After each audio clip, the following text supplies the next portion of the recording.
Hi guys, my name is Lillian Mbuthi. I'm the director and founder of Jolly Joy's Heaven Limited, a startup based in Nairobi, Kenya, and we do a variety, we offer a variety of services as well. So we do branding solutions. We also do something called content marketing and production. We also do social media marketing and management because the two of them actually correlate to the ideal vision of the brand, which is branding solutions. Without social media and online presence, without digital marketing and strategy, you don't have branding in today's world. Since the world is moving in a fast-paced digital movement, you have to be online and you have to put your business out there. The two other services that we also offer is virtual support to other startups. I came to realize that most founders actually fixated to building the vision, building a team, and also building the product or service. So in between, the tinier details, or rather the by the ways details, which are now content marketing and production, and even brand identity and social media presence becomes the little things that now fall through the cracks. So a day will go, or even a month will go, whereby you find a correspondence hasn't been attended to, or rather the previous social media post towards the present social media post has a 1 month gap. A very good example, of course I won't mention names, but if you go on LinkedIn and you see so many startups' social media pages and even their online presence, you'll see one post was posted like 2 months ago. And for things like traction to build and engagement to build online, it has to be consistent. Of course, don't overpost, don't overdo it, because for a post to gain traction, you have to give it like 2 to 3 days. So let's say at least 3 to 4 posts a week for you to be able to build that community engagement, for you to be able also to build those fast relationships for your customers as well, for your business. Other than that, other than brand awareness and visibility online, social media marketing has also proved to be a fertile testing ground for a business that hasn't gone yet to the market, or rather an existing business. For you to be able to get feedback, for you to be able to respond to those FAQs about your products and services, and for you to be able to act upon the feedback and the concerns you're getting from your potential clients. So for us, content marketing and production and social media management and marketing as well are intertwined actually to the branding solutions that we are offering at the end of the day. For the virtual support as well, like I mentioned, we streamline processes around making the startup founder and making the startups team to focus on the most important projects while we take care of the by the ways. The by the ways, like I mentioned, branding solutions, content marketing, and online presence as well. The good thing about having a virtual assistance, or rather a virtual support, we also call ourselves AKA the task wizards, AKA the utility players, AKA the problem solvers. We will eventually be able to be in a position whereby we can free up more time for your team, for your skilled full-time team, and also for you to be able to focus on the most important task at hand. We do some of the tasks that we usually offer under virtual support. We have email inbox management. We also have documentation and scaling. We also have identifying a user problem, and of course, like acting upon acting upon a client's request very fast. We also schedule meetings. We also do minute taking. We also scout for talent as well. You might be running out of manpower at your workplace. You don't have time to start sitting down with the HR. Just holler at us. Hey guys, are you able to look for us maybe an admin? And we'll be able to do that for you. Aside from that as well, we also do project support and project coordination. We act as the bridge, if I can call it that way. We act as the bridges, or AKA the bridge between the project manager and the client. So we oversee all those processes and procedures that need to be tackled while we are ensuring that the client still gets the end product as they had already agreed with the project manager. So that's all about what we offer at Jolly Joy's Heaven Limited. And I get this question so many times of how the idea came into life, or rather how we began the journey.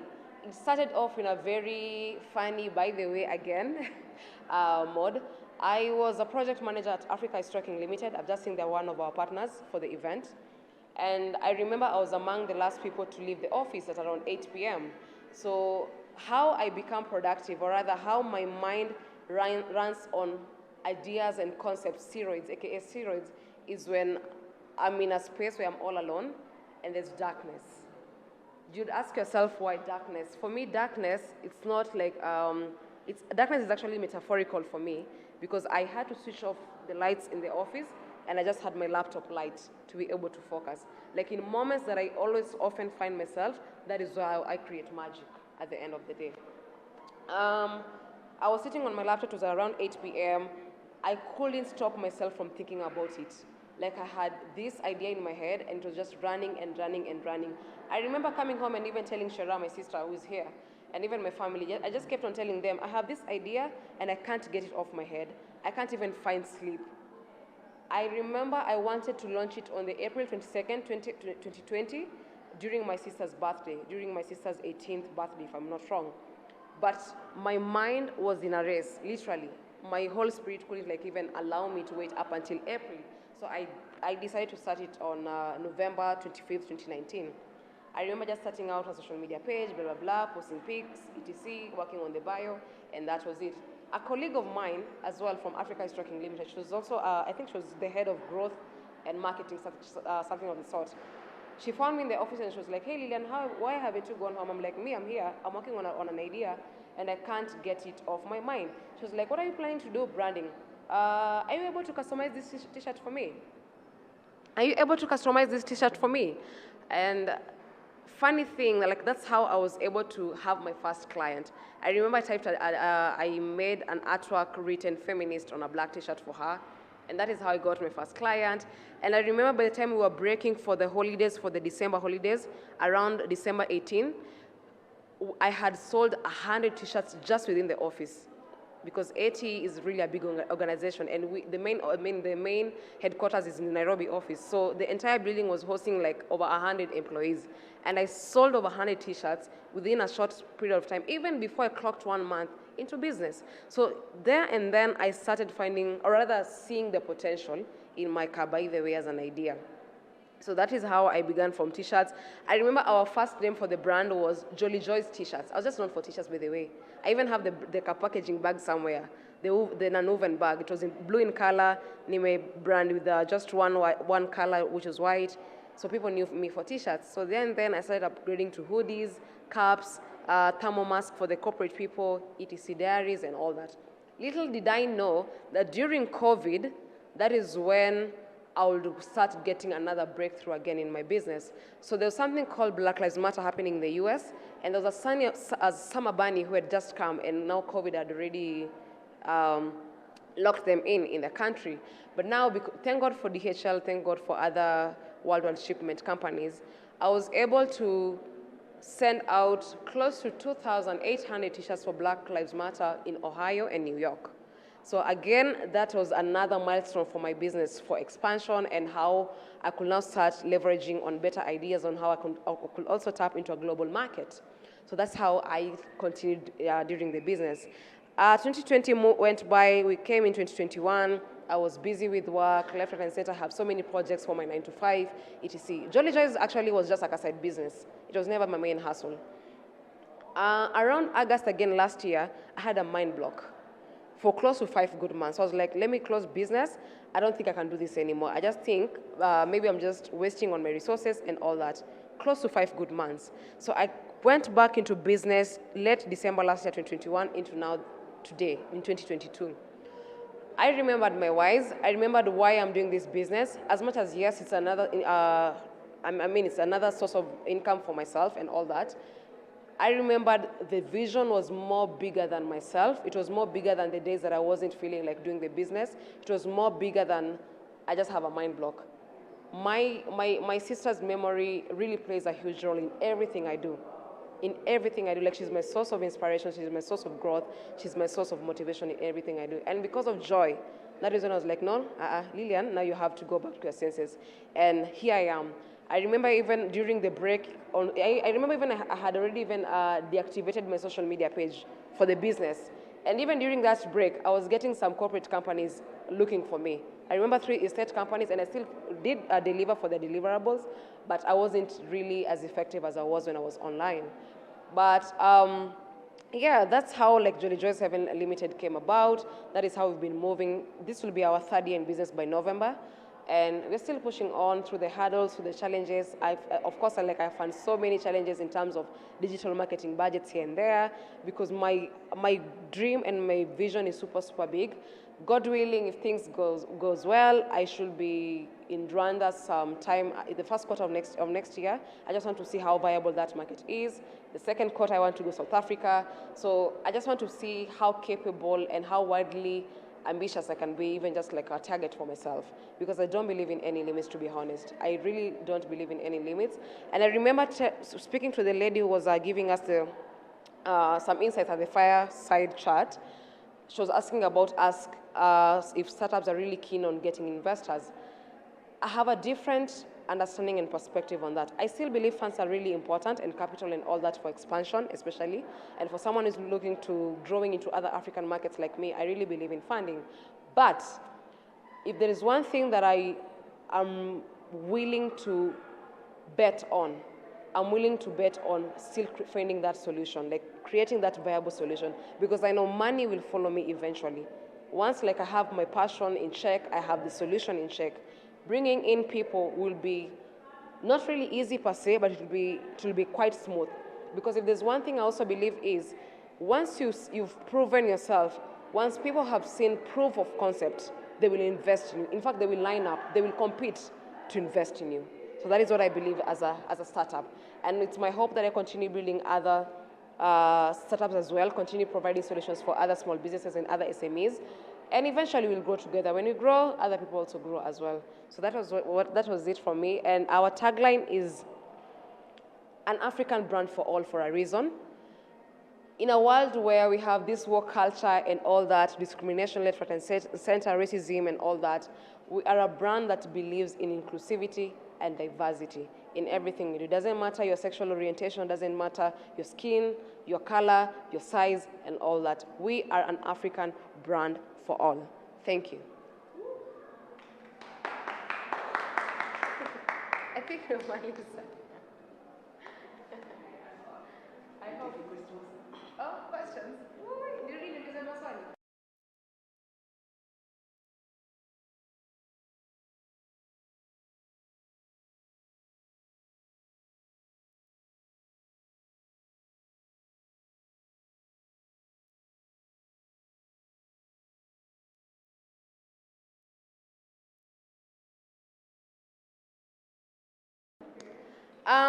Do we have any questions from the crowd? Okay, cool. Let me pass the mic. So, what do you think has made you achieve success? Success? Yeah. That is an interesting question. I don't think I'm yet a successful startup, but what I'm really grateful for is, to be honest, I'm not where I started from. At least there's some change, there's some progress in all that, and even in the manner that I operate, someone who saw me on day one will really see a massive growth, even from the way I operate, even the way I talk, even the way I present my pitches and all that about my business. There's really some huge step. So I can't call myself a successful startup yet, but I believe someday I'll actually be in Forbes 30 under 30. I believe so. Yeah. So I have a quick question on brand tone, right? Yeah. So how do you manage to go between one brand that stands for this to another brand that stands for example, if you were to get an advert for alcohol, right, and one that does like church-related activities, how do you change the mindsets so that when you're working on one product, it's different from the next one? Interesting. So that trickles down to one thing called the brand voice. So I tend to put myself in the client's shoes, and I tend to communicate, even the manner that I come up with the brand guidelines, and especially for their identity, the logos, etc., even the brand color palettes, it comes from a client's brand voice. Once I understand this client comes this direction, and this client stands this direction, it has even happened, like I've dealt with such scenario at the same time. Like I'm doing this humanitarian act, etc., stand against, we don't advocate for, let me see, we don't advocate for abortions, and they're putting out their leaflets out there, their flyers, etc., and then I have another high-end organization that really advocates for safe abortions. I had to do actually the same at the same time. And I had to understand from which voice, from what standards they're coming from, for me to be able to define that fine line. At the end of the day, it's a solution that I'm still offering. So I don't have to like have that imbalance. That should I go for this? Should I not go for this? So it all comes down to a brand voice, yes, and a personality, brand voice and personality. Umesema kazi yako ni ya online. Yeah. So how do you handle the pressure from clients, hiyo kuongeleshwa vibaya and all that? Communication from my clients. Yes, labda maybe anakuletea pressure, anaongelesha vibaya, like how? Awesome, that's a very good question. So she's asking how I handle online pressure, especially from clients who seem to be quote unquote impatient when they're placing an order, when they're looking for further engagement for their businesses, for their small companies. How I also handle clients who are quite rude, yeah? There's something that I tend to tell everyone that I meet. I don't believe in a quote saying the customer is always right. I have never believed in that, yeah? For a reason. For me, before even a client presents their concern or even their complaint, I have to balance so many things for me to come up with that, who is right or what's the right thing to do. For instance, a client will order maybe a t-shirt or a hoodie, yeah? The delivery was supposed to be at 2 p.m. o'clock somewhere in Runda. The workshop is in town in Moya Avenue, right? We don't have Bolt Borders or Uber Borders currently in town. So I'll have to take an offline rider and send them all the way to Runda, right? My rider comes, my rider is good, it's very reliable. So my rider is there at the shop by, in fact, even 12:45 p.m. The delivery is supposed to be at 2 p.m. on the dot. Then the rider goes all the way to Runda, maybe to the client's home, rings the bell, etc. No one is there to answer their door. My rider comes back with the item, or rather the product. And then I send a WhatsApp text, or rather I call the client and tell them, hey, my rider was there, but no one was answering the door. There wasn't even a security guy at the door, so he had to come all the way back with the item. I have to reschedule the rider because I usually do my deliveries every Friday. So you'll have to wait for next Friday for me to send my rider. Or if you have a way that you can send someone to town in between the week before the Friday delivery day, that will still work. So my client, my beautiful client, my loyal client will shout at me, well, hey, kwani ungewacha your product, ungewacha even my neighbor, nini. Now my client assumes, or rather she works under the perception that I was supposed to assume that she has a good relationship with the client for me to leave the katishat there, a job, akuja ichukue. It doesn't work like that. I have to stick to the policy and rather to the process that from the point of production to how my item gets to the client. So my client will be like, apana, in fact that juzi nime order that t-shirt from another brand. Now walifanya tu hivyo wakachia neighbor, nikatoka job and I came and picked. So I'm trying to balance between being professional and as well also I'm trying to balance the fact that I want also to maintain my client. But in such scenarios, you let the clients, you let the client decide on who or she can pick. That is how I operate because this is our policies. This is how the process usually takes place from ordering, production to delivery. But because maybe you just had a bad day at work, you want to frustrate everyone because there is something also I figured, yeah? Sometimes even when I'm listening to myself, actually take myself, sometimes I tend to have these doubts that maybe I'm not doing the right thing, yeah? I've met so many clients that someone has outrightly even typed a long paragraph on my WhatsApp text telling me, if it weren't for me, you wouldn't have gotten this bigger gig, So somewhat, they feel entitled even in the manner they treat us, as a business. So he or she would want some certain favors just because they hooked me up with another gig. And time and again, I remind people in any startup, in any engagement, in any company, you should never allow anyone, and especially a client, to make you feel that you're in this position because of them. It is never because of a human's hand. It is always by God's grace. And either way, whether they hooked you or they didn't hook you up, you'll still get your clientele. I still have my niche, so I don't believe in such. So whether someone comes to me with that form of entitlement, my ideal way of dealing with them is to always let them go freely and release them freely. Yes. You'll still get your niche, you'll still get your clients, you will still eat. Always do the right thing. And never be in a position whereby you feel like you're forever indebted to a client that wants to hook you up. Yes. Any other question? So, branding is sometimes considered to be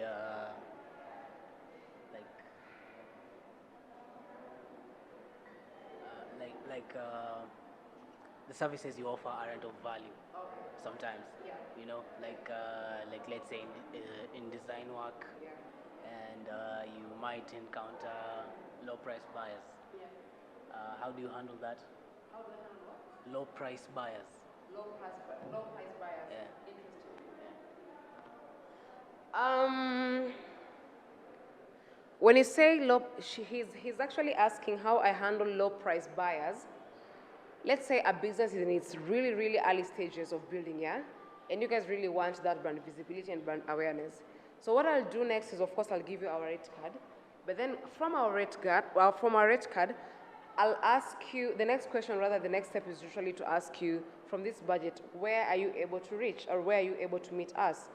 If the budget is way, way lower than that, I will be able to advise, okay, with this amount of budget, rather with this amount of money, I think the only match we can do is maybe design a logo for you. We won't be able to stretch all the way to printing merchandise for you, banners and all that. So we are always trying to be as accommodating as possible, and especially for other startups. We are really cost-friendly and cost-effective as well. So at the end of the day, as much as, yes, we have a low budget and all that, we will still find something for you. That is what I can say. We will always find something for you for your pocket. You won't go empty-handed. But of course, you won't get all the way to the premium package, but you'll get something at the end of the day. So yeah. Any other question about branding solutions? Our visitors, any? Cool. So it's been awesome. I really appreciate the platform, the Nairobi Startup Week, and I appreciate the organizing team, Giuliani and everyone, the man behind the camera. It takes a village to make dreams come true, and we grow by building one another. If you win, we win as a community. If you win, we win as a village. So I believe in holding each other's hands, because no man is an island at the end of the day. We need each other. Thank you and bless.